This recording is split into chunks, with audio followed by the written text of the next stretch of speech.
Hola, ¿qué tal? ¿Cómo están? Quiero antes que nada agradecerles a todos aquellos que todavía estaban pendientes de lo que produce Café con Piquete, ahora mucho más orientados hacia la cuestión de las metamorfosis, en espera de que podamos pronto incorporarnos en las sesiones que teníamos en colaboración con mi amigo Carlos e invitados. El día de hoy voy a seguir comentando este precioso y fascinante y profundo artículo de Gershom Scholem que habíamos comentado sobre el problema del mal y del bien en la cábala o en el pensamiento cabalístico. Había yo dicho que no soy un experto en cábala, ni mucho menos, pero sí mi fascinación y mis propias investigaciones en la maestría sobre el problema del mal como filósofo me terminaron llevando años después a ir conociendo cómo se enfrentaba el problema del mal desde otras latitudes del pensamiento. En este caso, desde la mística y desde el esoterismo judío. Me parece también muy interesante. En mi caso, pues no estoy abordando la Kabbalah como una disciplina mística, que lo es en uno de sus aspectos, sino más en su dimensión teosófica, en su dimensión especulativa. Y es allí donde el ensayo de Scholem es fascinante para todos aquellos que nos damos cuenta que nuestra propia experiencia no alcanza a ser explicada por estas lecturas, digamos, convencionales sobre la relación del problema del mal con la existencia de Dios, con la existencia de la libertad humana y todas las respuestas más o menos comunes que circulan, ¿no?, en torno a esta forma tradicional de abordar el problema. Es decir, en la que la teodicea, que así se le da, es el nombre, digamos, que técnico que se le da a esta, digamos, apología de lo divino frente al problema del mal, esta serie de discursos que buscan legitimar la existencia de un Dios todopoderoso y bondadoso, digamos, cargándole la entera responsabilidad a partir del mito de Adán a la libertad humana, que es para muchos el verdadero único lugar del problema del mal, ¿no? Es decir, entender el mal simplemente como un mal moral y dejar otras dimensiones del mal canceladas, ¿no? Canceladas, silenciadas, pero todos en algún momento nos habremos preguntado hasta dónde el universo mismo, la realidad misma, está en contubernio, hizo posible la emergencia del mal moral. Es decir, hasta dónde no hay una dimensión cósmica, digamos, una serie de cuestiones anteriores al hombre que precisamente lo ponen en esta disyuntiva. Es decir, la disyuntiva del bien y del mal no viene exclusivamente del hombre, sino es una disyuntiva dada por la realidad misma en la condición humana, pero digamos que antes de la decisión ya estaba implicado este problema en el cosmos y desde luego en la idea de un Dios creador. Para los cabalistas, según Gershom Scholem, el problema, la cuestión del mal en la creación tiene que ver, como habíamos mencionado, con la dimensión del árbol sefirótico, que es la expresión simbólica de, digamos, de los atributos o de las emanaciones de Dios que al expandirse, que al desplegarse van generando mundos y dimensiones de lo real, en el que lo infinito, digamos que es finalmente la esencia de lo divino, se repliega a sí misma para después expresarse creando lo finito, creando lo visible, creando las dimensiones de lo que llamamos realidad, pero que no agota el sentido último de las cosas, que remite a lo invisible, que remite a lo infinito. Sin embargo, todas las cosas en este sentido viven en fuga de lo infinito, viven desplegándose a partir de este distanciamiento y de estas, digamos, emanaciones, estas expresiones que se da en estos atributos del ser divino, que son 10, que se conocen como las 10 sefirots. Y particularmente los cabalistas encuentran en una Geburah el origen del mal. Y es, como habíamos dicho la vez anterior, es en esta dimensión de la creación donde el mal, digamos, se crea, se da, pues. Es decir, es un mal, el mal solamente es posible, no en lo infinito, sino en las tensiones, en la complejidad de la finitud, es decir, de la diversidad, de la oposición o de lo adverso, del adversario. Y es allí donde entonces, si nosotros entendemos que para los cabalistas Dios no es un ser personal, una especie de señor en el cielo que separado de su creación hace pases mágicos para crear la realidad, sino pues más bien está implicado en la creación, que es su manifestación, digamos, ¿no? Lo inmanifestado se manifiesta y al hacerlo es a lo que le llamamos el universo, ¿no? Y esto, digamos, termina siendo una especie de expresión de sí mismo, de proyección de sus atributos en el tiempo y en el espacio, ¿no? Para generar la realidad. De lo cual implica que las sefirot están, digamos, son principios de emanación de los atributos divinos y también es conforme al esoterismo también oriental, por ejemplo, de la teosofía, tienden a la concentración, tienden digamos, a la concretización de lo divino, ¿no? O de estos atributos en la realidad. De tal forma que para los cabalistas el universo es la expresión de una especie de movimiento de condensación que va de las formas más abstractas, más complejas, ¿no? Las primeras sefirot, a formas cada vez más concretas hasta llegar a ese sefirot que es Malkut, ¿no? El reino. Y de la misma manera, curiosamente, esta gran obra de la doctrina secreta de Blavatsky da la misma lectura del universo, es decir, donde se va, digamos, el universo es un proceso y lo que llamamos realidad y los grados de visibilización de la realidad tienen que ver con estos grados de condensación de lo real, ¿no? De suerte que la creación no es un acto único ni perfecto como a veces nos lo enseñaron en las iglesias, sino más bien es una emanación, es un despliegue temporal energético, ¿no? Que tiene varios polos, varias dimensiones, y donde este poder creativo de lo divino, digamos, está desplegado en sus sefirots, en sus atributos, creando diferentes instancias, diferentes puntos. Y es allí donde digamos, esta sefirot de Geburah o de la severidad, digamos, tiene la atención de los cabalistas. Dentro de las 7 sefirot, ¿no? que están en estos mundos y que están desplegando diferentes aspectos de la realidad, es Geburah o la severidad, la que algunos cabalistas o el Zohar asocia con el tema de la ira, el fuego divino, la ira de Dios que se dice en el Antiguo Testamento como un atributo, pero no como un atributo de un ser fuera o como una especie de señor enojado, sino como un potencial de la realidad, un constituyente de la realidad, ¿no? El fuego, el poder destructivo, el poder, digamos, de la severidad, dicen los cabalistas, es un componente de lo real. Un poco a la manera de la Trimurti hindú, hablando de este potencial destructivo que hay en el universo, que es componente, pues, de lo finito y de que lo finito siga evolucionando y transformándose, ¿no? Sin esto no habría sucesión, no habría realidad. Ahora, es allí, en Geburah, donde ellos localizan, ¿no? El tema del origen del mal. Pero no es el fuego divino, no es la ira divina, no es este potencial divino en abstracto el que es en sí malo.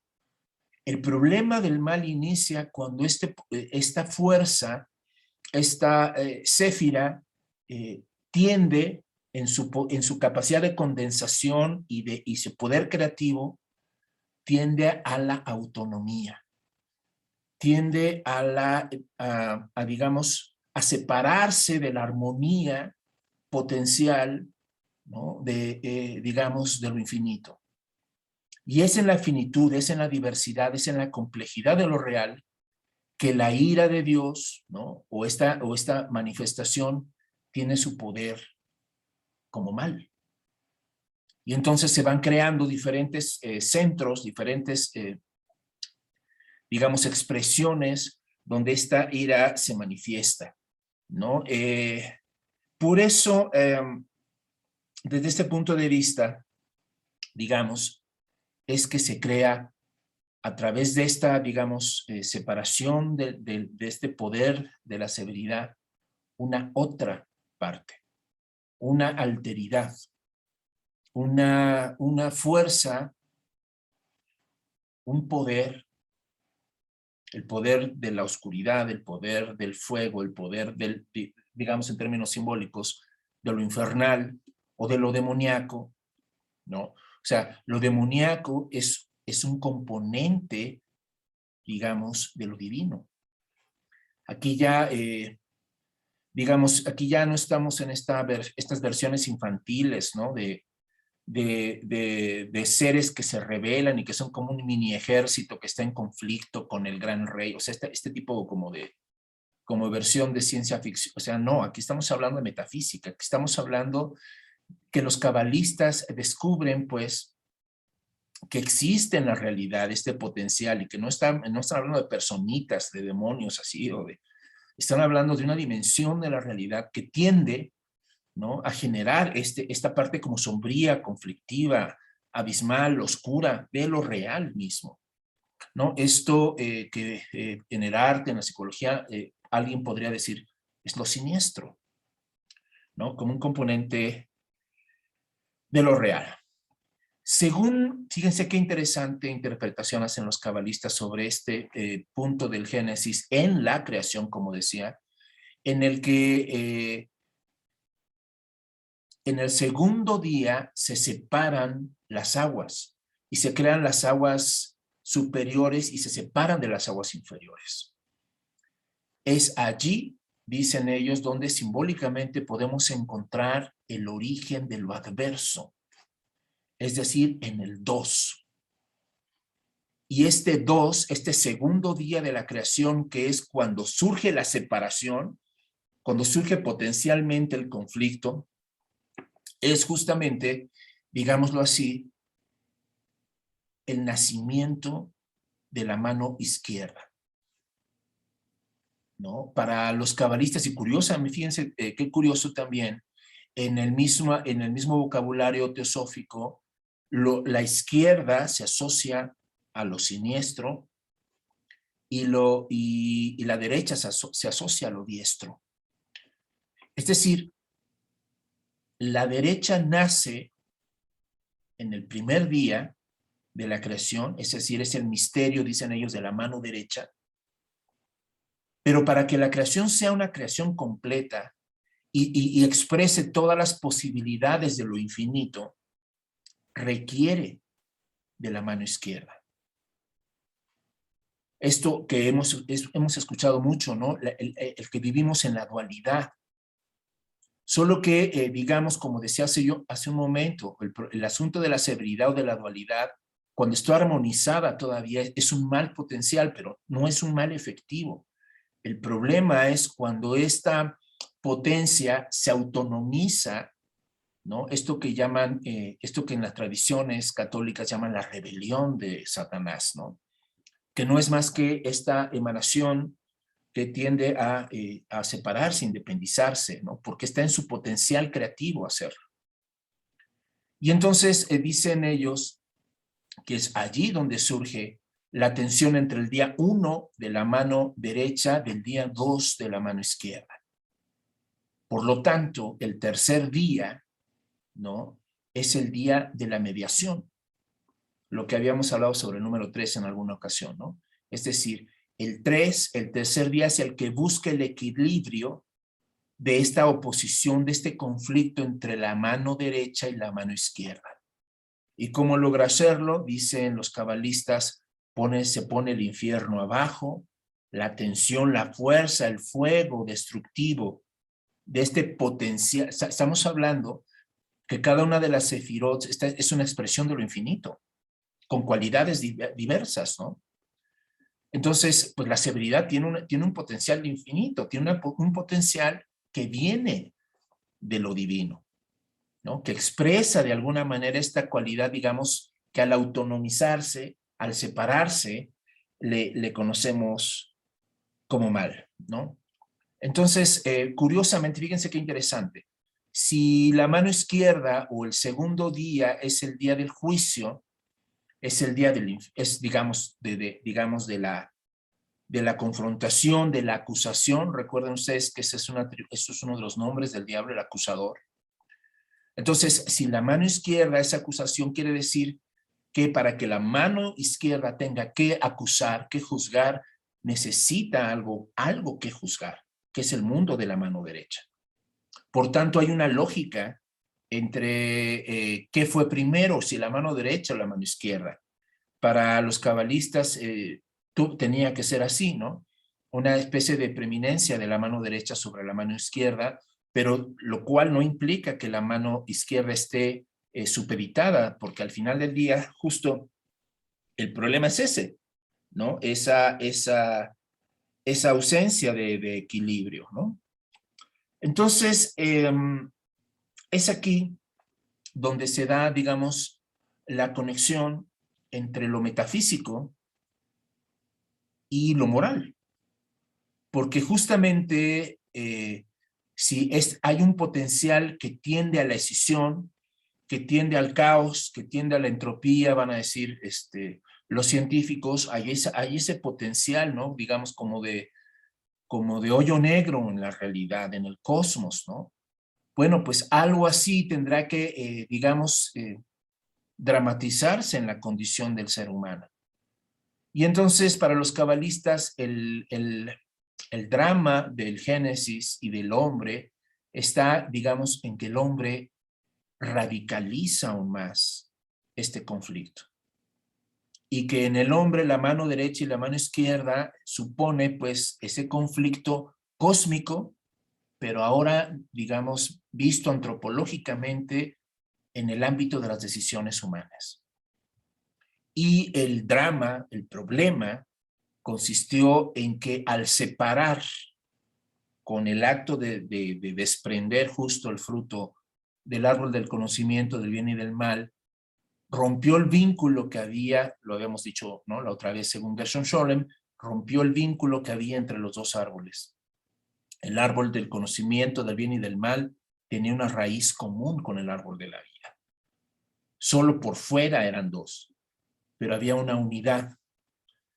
Este principio metafísico, esotérico, espiritual, digámoslo, donde lo que se trata de recuperar es la unión, lo que se trata de restablecer es el vínculo de los contrarios, como los andróginos alquimistas, se ve en esta interpretación tan interesante, tan sugerente de los dos árboles del paraíso que estaban unidos por abajo, unidos por la raíz. De suerte que cuando por decisión el hombre, digamos, rompe la unidad y tiende hacia el árbol del conocimiento, lo hace, pero desvinculándolo de la vida. Y entonces el árbol del conocimiento es el árbol de la muerte, ¿no? Es decir, ahora ya, a partir de eso, queda enfrentado a la vida. Y esto me recuerda mucho a esas famosas sentencias del Eclesiastés en el Antiguo Testamento, cuando él describe con cierta, digamos, tristeza, con cierta amargura, lo penoso que es conocer, lo doloroso que es el conocimiento humano.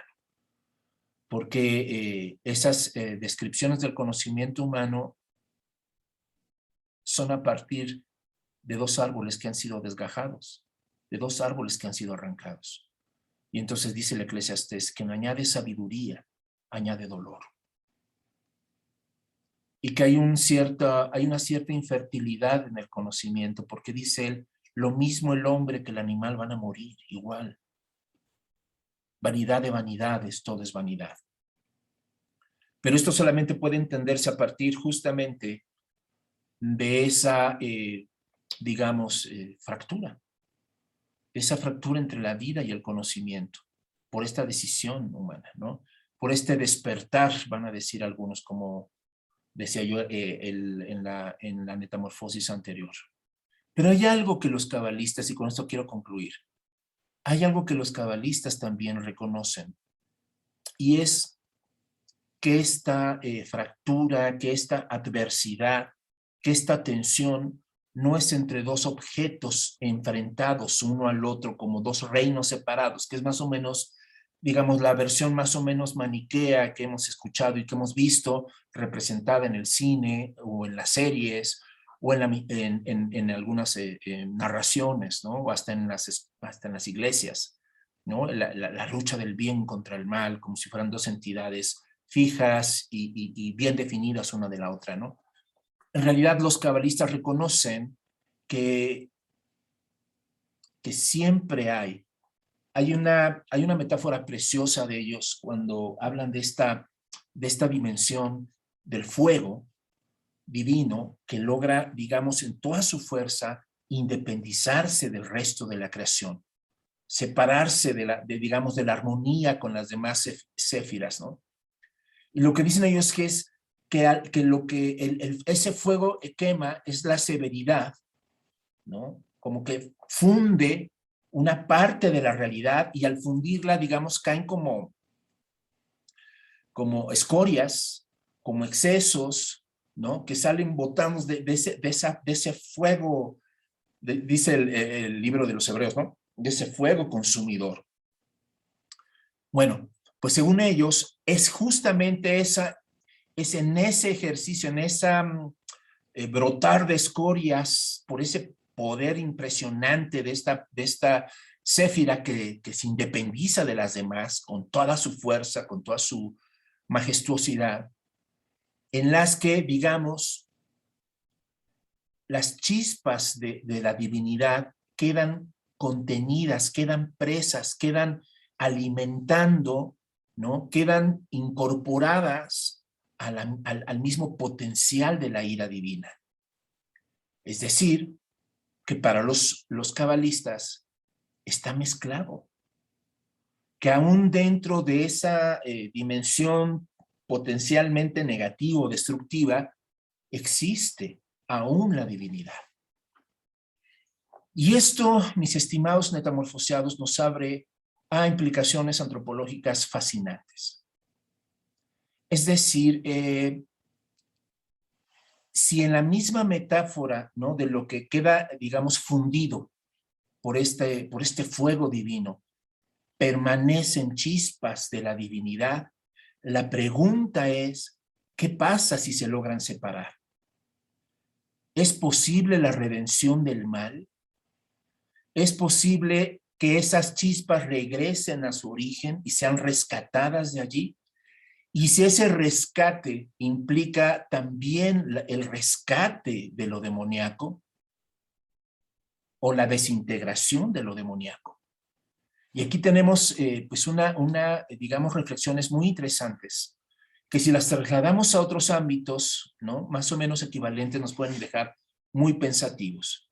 Pienso, por ejemplo, en el tema de la pena de muerte, en donde se toma la decisión, ¿no?, jurídica, estatal, constitucional, de la supresión de la vida de una persona bajo el supuesto de que esa persona es irredimible, de que esa persona constituye y constituirá para siempre una amenaza y un peligro para los demás. Y una vez que queda, digamos, cancelada la posibilidad de que este ser pueda reincorporarse a la armonía social mínimo, se le extermina, se le asesina. Es decir, tenemos en el debate jurídico, ¿no?, en cómo en ciertos países, en México no, pero cómo en ciertos países se termina creyendo eso, ¿no? Que que hay segmentos de lo real o de la condición humana que son irredimibles. ¿Qué opinan ustedes? ¿Verdaderamente será así? ¿O habrá, digamos, ¿no?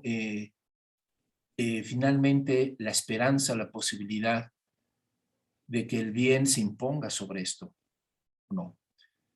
Este misterio en el pensamiento teosófico tiene también un equivalente, porque en el pensamiento teosófico oriental también se plantea que es a través del proceso evolutivo de un ser o mónada y sus sucesivas reencarnaciones y todo el proceso de aprendizaje que tiene que vivir este ser, que no es lo mismo que la personalidad, ¿no? La personalidad solamente es el modo como la mónada se expresa, ¿no? Cada vez que reencarna, no es, digamos, la esencia, ¿no? La esencia es otra cosa. Pero ha habido la especulación de que en ese proceso haya, digamos, seres que se resistan a la evolución, que, digamos, estén seducidos o estén convencidos o estén instalados en esa otra parte de la que estábamos hablando y que por más reencarnaciones que vengan y supongan y no, es decir, un trabajo, digamos, de pulimiento, vamos a decirlo así, habrá seres que se resistan a eso. Y también en el pensamiento ocultista oriental está, digamos, la posibilidad de la desintegración, ¿no? Es decir, de una especie de, voy a decirlo así, una especie de fracaso en el que la evolución puede encontrar en algunos seres su contradicción, su oposición, su negación. ¿Cómo ven?